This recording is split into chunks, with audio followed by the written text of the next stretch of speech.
Karong adlaw gisaulog sa simbahang Katolika sa Santa Iglesia Katolika Apostolika Romana ang ika-1992 nga kasumaran sa pagkahimugso sa Santa Iglesia Katolika Apostolika Romana. Mao ni ang panahon nga mikunsad ang balaang espiritu ngadto sa mga apostol o sa mahal nga birhen kay mao man ang saad ni Ginoong Jesucristo nga ayaw kamo og lakaw hangtod nga dili mo naog ang Espiritu Santo. So buot ipasabot kining maong gitawag og panahona mao kini ang commemoration and celebration sa kadaugan ni Kristo sa kamatayon ug pagpadayag nga ang simbahan iyang gipakita sa tibuok kalibutan ug diin iyang gipalakaw og paghatag og misyon sa pagtudlo, sa pagsantos og gitawag og pagdumala sa iyang gitawag og turil o sa iyang mga ginsakpan. So kining atong pagsaulog sa 1992 years old sa iglesyang gitukod ni Kristo pagpadayag kana sa atong dakong pagtuo sa giingon ni Ginoong Jesucristo, even the gates of hell shall not prevail against it.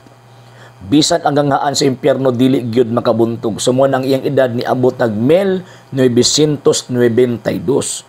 Og niabot na pud ang kana nga edad nga 1972 ang pag-uban ni Kristo sa iyang iglesia. Kay niingon man ang Ginoong Jesucristo, ako magauban kaninyo kanunay hangtod sa katapusan sa kalibutan.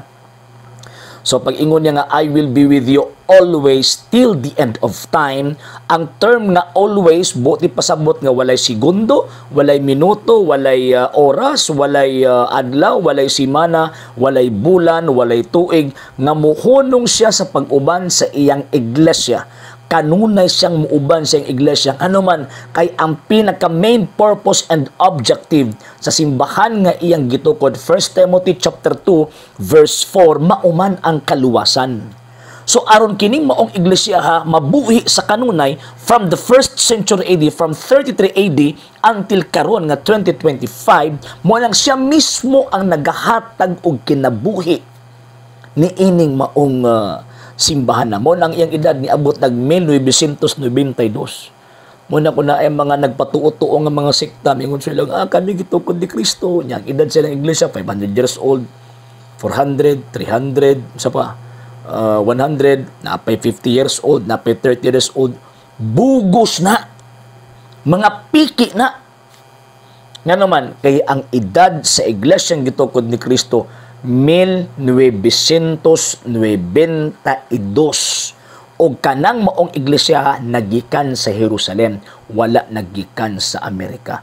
Mo na ang akong challenge sa itong mga higala nga mga dili Katoliko, i-trace doon ninyo ang inyong tawag ining pundok ug asagikan unsang tuiga migawas, then pagkauman kinsa ang mga responsable ka nagpa-exist ni anang maong punduka kay kung ang nagpa-exist ana sa karon lang nga panahon biyain ninyo na kay di na mohatod sa inyo sa kaluwasan.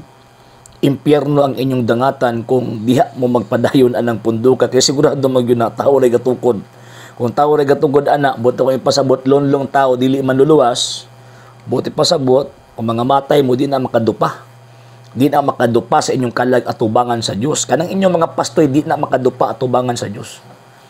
Sa hinungdan nga dili man sila ang manluluwas. Manang pangitaon gyud nato ang iglesyang gitukod ni Kristo nga ni edad og 1992 na ang iyang pangidaron. Malang happy Pentecost Sunday og atong i-celebrate ang pagkahimugso sa simbahang Katoliko nga mikabat ang almost 2,000 years old. Okay? Sa hindi pa po nakapag-follow sa mga pages po natin, i-follow nyo po yung mga pages po natin, RJ Horolanciano II.TV, Argumento page, Kuya Apologies TV page, and RJ's Vlog 2022. And pwede rin po kayo mag-send po dyan ng Facebook stars. And also, sa ating po mga channels, sa hindi po nakapag-subscribe, i-subscribe po ninyo yung mga channels natin, The Lay Catholic, Apologies International Official, RJ Sanado II.TV, Kuya Apologies TV, and Barrio Kawayan Religious Forum. And pwede rin po kayo mag-send po dyan ng super sticker, super chats, and super thanks. And maraming salamat po sa mga kapatid at mga Katoliko na ulis pong tumutulong sa programa po natin. Maraming salamat po. Nang dahil po sa tulong at suporta po ninyo ang programa pong ito, until now, andito pa rin po sa social media. And until now din po, nangangailangan pa rin po tayo sa tulong at suporta suporta po ninyo dahil wala po kami magagawa rito mga sir, mga ma'am, kung wala po yung tulong at suporta po ninyo. Sa gusto pong tumulong, sa gusto pong sumuporta, pwede po ninyong ipadala ang tulong at suporta po ninyo sa pamamagitan po ng ating mga account numbers dyan po sa ating pong screen. And pwede niyo po kaming i-message sa ating pong page kung via remittance po yung papadala po ninyo. Maraming salamat po in advance.